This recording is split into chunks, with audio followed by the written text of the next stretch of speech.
Hey everyone, welcome to a special edition of the Digital Debate Center. Today we're going to be continuing our discussion of the pandemic affirmative by talking about our second disadvantage, which will be for middle school JV and high school JV.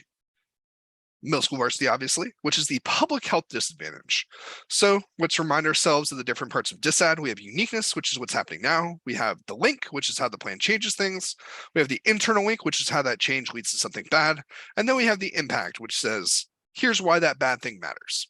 So we start off with a unique link, which sounds kind of complicated, but just means like it's a description of the status quo and it talks about the plan changes things. So Gibson-Fall says that following the spread of coronavirus, a lot of countries turned to their militaries to do what had to be done to safeguard and respond to the pandemic, right? Think about President Trump ordering the military to create hospitals, for example, or build hospitals. And the problem with that is the military is kind of a double-edged sword. It might be effective at some things, but it also threatens citizenship rights and potentially threatens human rights as well. So the plan, by continuing this trend of having the military respond to public health threats, actually locks that in. It sets a precedent that other countries will follow. So the second is the impact.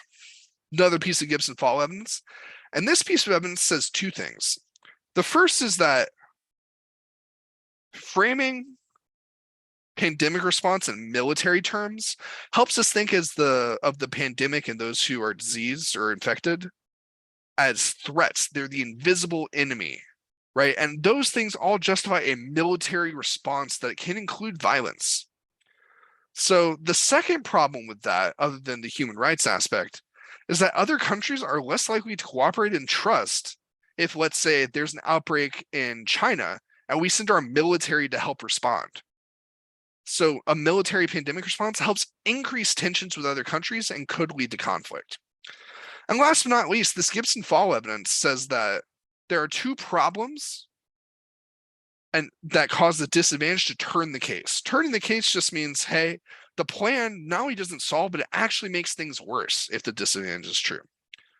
It makes an argument that funding is zero sum, similar to how the deterrence disadvantage says that in the world of COVID budgets, there's a limited amount of resources.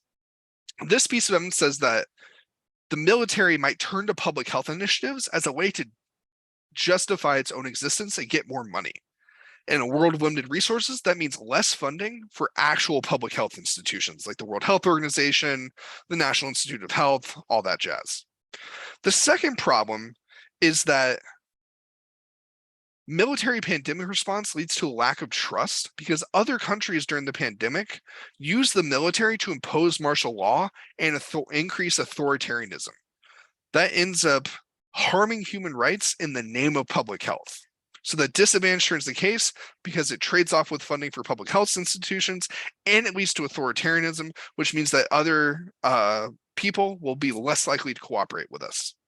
So the disadvantage, I think, is fairly simple. Public health DA says the plan locks in a military approach to public health that increases the risk of conflict with our neighbors because they don't trust us.